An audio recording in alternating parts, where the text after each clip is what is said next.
Vite, je suis en retard. Je vais faire pipi. C'est l'heure de la piscine. Chut, taisez-vous, ça va commencer.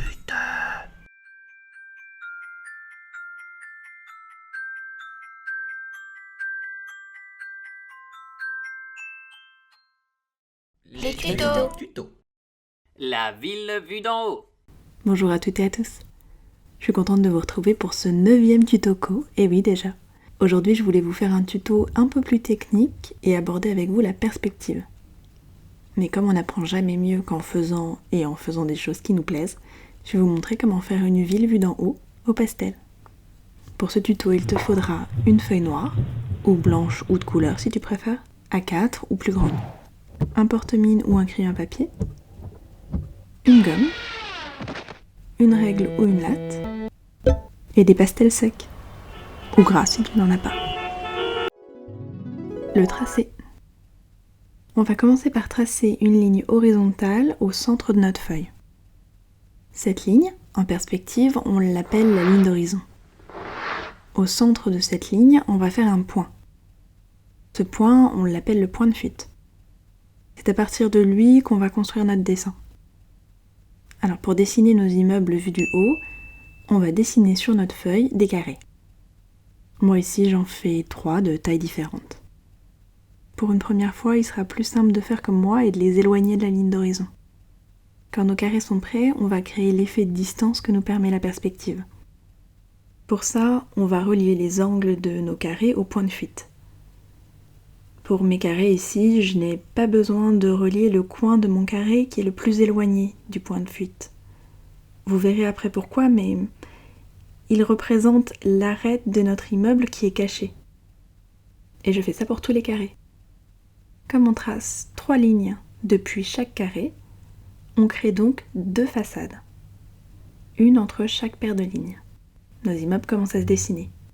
Vous voyez maintenant que les carrés qu'on a tracés au début correspondent au toit des immeubles. Et les lignes qu'on a tracées à partir de ce toit délimitent les façades. On va maintenant faire la base de l'immeuble. Ses pieds posés au sol en quelque sorte. Pour ça, on choisit un carré, on va prendre notre latte, on la positionne sur la ligne du carré qui est la plus proche de la ligne d'horizon, et on va descendre notre latte tout doucement le long de la façade, en maintenant bien la parallèle. Plus on se rapproche du point de fuite, plus l'immeuble sera grand. Donc quand on veut, on trace une ligne entre les 2 traits de la façade. On fait la même chose avec la deuxième façade, en faisant attention de s'arrêter quand on rencontre le trait que l'on vient de tracer juste avant. Et voilà. Vous voyez que si je masque les traits de construction, on voit déjà bien notre immeuble vu du haut. On fait la même chose sur les 2 autres carrés. Les fenêtres. On va maintenant créer des fenêtres à nos immeubles. Pour ça, c'est exactement le même principe. On divise les façades visibles de l'immeuble en plusieurs parties, en 4 ici pour moi, en faisant des repères sur le haut des 2 façades. On place notre latte entre les repères et le point de fuite, et on trace des lignes. Ensuite, on va utiliser la même méthode que pour faire les pieds de l'immeuble, mais en s'arrêtant plusieurs fois sur la façade. Et à chaque fois, on trace des lignes bien parallèles. Attention, plus on se rapproche du point de fuite, et plus les lignes sont resserrées. Je vous explique pourquoi tout de suite. Ici, je dessine à nouveau une ligne d'horizon et mon point de fuite. À partir du point de fuite, je vais tracer un chemin qui rejoint les bords de mon cadre. On voit donc comme une route qui rétrécit. Je fais aussi une ligne qui part du coin en haut à gauche pour rejoindre mon point de fuite. Au bord de ma feuille, je vais dessiner un arbre. Je le place entre mes 2 diagonales.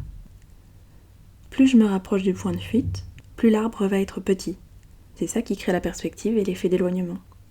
Même chose avec une barrière ou un objet qui serait posé sur le chemin. Donc sur notre immeuble, pour que les fenêtres rétrécissent, il faut que l'on rapproche les traits. Une fois qu'on a fait ça sur nos 3 immeubles, on peut effacer nos traits de construction. Alors, pas tous évidemment, ceux qui partent du bas de l'immeuble et qui rejoignent le point de fuite. Comme sur mon dessin, on ne voit pas beaucoup, je repasse en blanc la forme générale d'un immeuble. Ce qu'on va faire juste après au pastel, c'est notre fond autour des immeubles et nos lumières. On va donc pouvoir éclairer certaines fenêtres. Le pastel.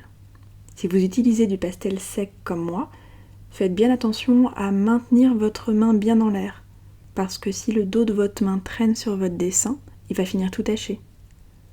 Le temps est venu de mettre un peu de couleur. Je vous conseille de faire le tour des immeubles plutôt que l'intérieur. Ça les fera plus ressortir, ça sera plus précis et plus joli à mon avis. Vous pouvez comme moi utiliser un pinceau propre et souple pour étaler le pastel sec plus précisément. Comme on veut donner un effet dynamique, on part du centre et on va vers l'extérieur. Vous voyez qu'on peut laisser du noir autour. Quand le fond est fait, on peut repasser nos contours d'immeubles et les éclairer de l'intérieur par les fenêtres.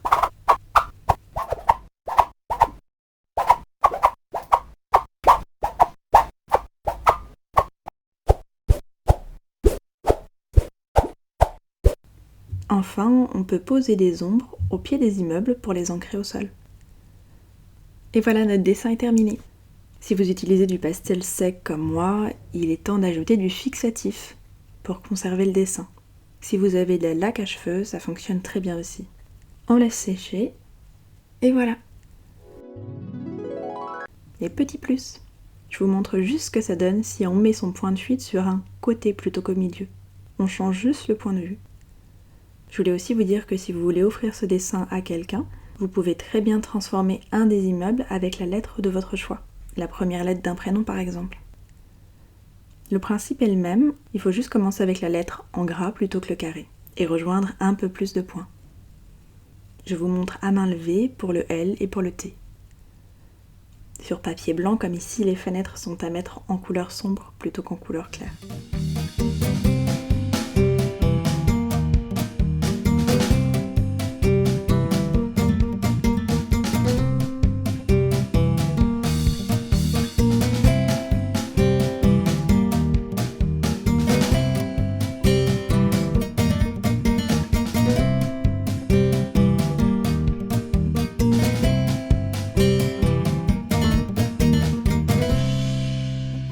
Et voilà, c'est tout pour aujourd'hui. Merci à vous d'avoir suivi ce tuto. Vous verrez qu'après ça, on peut même ajouter un second point de fuite et avoir des dessins de plus en plus complexes et intéressants. Je vous fais des bisous et je vous dis à la semaine prochaine. À bientôt.